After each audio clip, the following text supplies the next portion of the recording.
Hello, I'm Bishop William Medley of the Diocese of Owensboro, and I welcome you to a new edition of Across the Diocese. Today, I'm going to welcome Chris Gutierrez.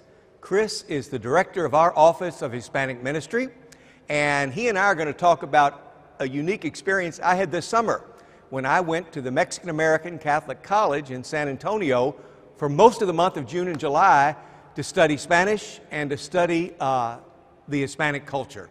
So Chris, welcome. Thank you, Bishop. Well, first of all, on behalf of the Hispanics across our diocese and each one of our 15 parishes, we want to say thank you for going to for that experience in Texas. We'll start off with that. Explain a little bit, Bishop, if you could, why going to Texas instead of perhaps having gone to one of our local colleges? What made you decide to go to Texas? Well, when I first came to the Diocese of Owensboro and began to learn something about the demographics of our diocese, I came to know that probably 20 or more % of the Catholic people of the Diocese of Owensboro, the western third of the state of Kentucky, are Hispanic. And so I realized that there were people that I needed to learn more about, and if I was to communicate with them, to try to speak something of their language. So I made a promise at my ordination back in 2010 that I would do that, and I tried. I got some tapes and I listened to them, and I came to realize that I'm very much a visual learner and probably a structured learner. And so to take a step back from my everyday life and my everyday responsibilities and immerse myself in study seemed like it'd be a good idea. Great. Now, would you recommend this to others to have this experience, especially maybe to some of our priests? Oh, absolutely. You know, this summer, for the 2 sessions that I was part of this summer, there were 16 or 18 church workers, about half of them priests, others seminarians, religious, who work in various facets of church ministry, there to learn Spanish and learn about Hispanic culture. And it was a good experience. Now, I'm not going to profess any great proficiency in Spanish, but it's better than it was. And I have said Mass in Spanish several times. I wonder if when I actually do that in a parish where they're real Spanish speakers, if they won't cover their ears. But nonetheless, they'll know that I tried. Now, in your recent letter in the Western Kentucky, speaking about your experience in Texas, you mentioned that it helped you understand a little bit more about the plight of the immigrant. Mm-hmm. Would you like to expand a little bit more? Absolutely. You know, as I go about the Diocese of Owensboro up to today and going forward, I'm rarely, if ever, going to be in a position where if I'm encountering someone that speaks Spanish, there's not going to be someone with me who can translate. So I'm rarely put in a situation where I can't communicate. However, immigrants that come here, when they seek employment, odds are they're going to be interviewed by someone that speaks only English. Their supervisor is going to be someone that speaks English. If they go to a doctor's office, it's going to be the exception rather than the rule that someone speaks their language. If their children are in school and they go to that school and want to talk to the teacher or the principal, odds are that teacher, that principal is going to speak only English. And so, time and again, they're going to be in situations where there's not someone to translate. So it's certainly high, not to mention understanding the whole culture and the understanding of family that they bring to the United States. It's heightened my sensitivity to the expanse of challenges that they face. Thank you so much, Bishop. Thank you, Chris. Keep up the good work. Thank you. In every culture, it seems like in the course of the year, we have a lot of opportunities to start over.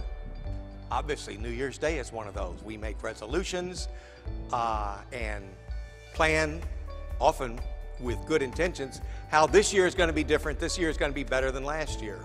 In our Catholic tradition, Ash Wednesday is one of those days where we start over. We make resolutions. We're going to do better.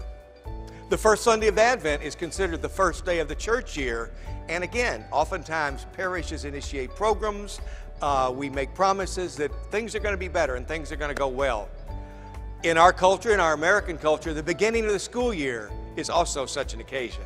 And here we are in August, and our boys and girls have gone back to school. Young men and women are going away to college, some for the first time. Some are returning to graduate school. Our seminarians go back to school, all with the possibility that we're going to do better than we've done in the past. So it becomes like all those other, like New Year's Day and Ash Wednesday and the beginning of Advent, an opportunity of grace. Because every time we as a community or as individuals decide we're going to start over or start something fresh, God is there ready to provide us with the grace and the impetus to do better.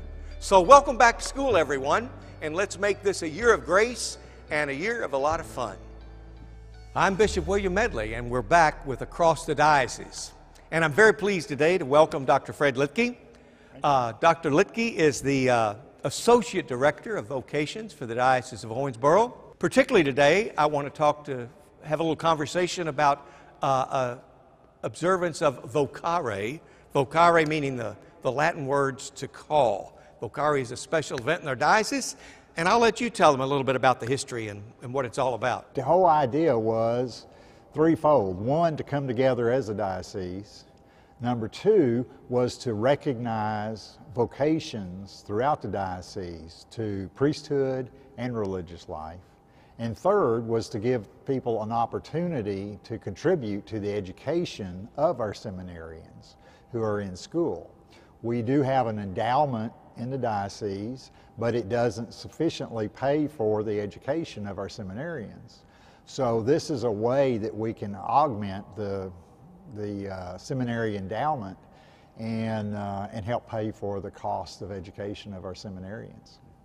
So tell us a little bit about what the Vocare evening looks like and when it is and what time. It is September 23rd, which is a Friday night. It will be held at the Owensboro Convention Center.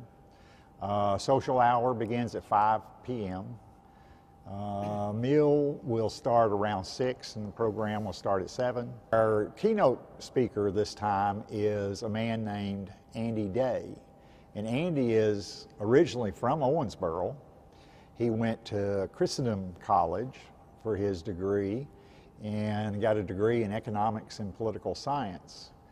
Considered going to law school, but also got involved in Focus, the Fellowship of Catholic University Students. And as he became more involved with Focus, he decided to leave law school and to concentrate his career in Focus. And he's been doing that for, I think, 7 years now. And I think he'll be a tremendous speaker because he can speak to that ministry and also be a hometown boy. Right. Now, most commonly, we promote the Vocare event as selling tables of 8 people per table. Right. So if you could say again how they might reach out and do that. Most of our tables have been sponsored by individual parishes. You made the point that we would hope the day would come when all 78 parishes of the diocese are represented at the dinner. But until we get to that point, how do they start? Well, they can go to the website. People can sign up as an individual, they can sign up as a couple, or they can reserve an entire table.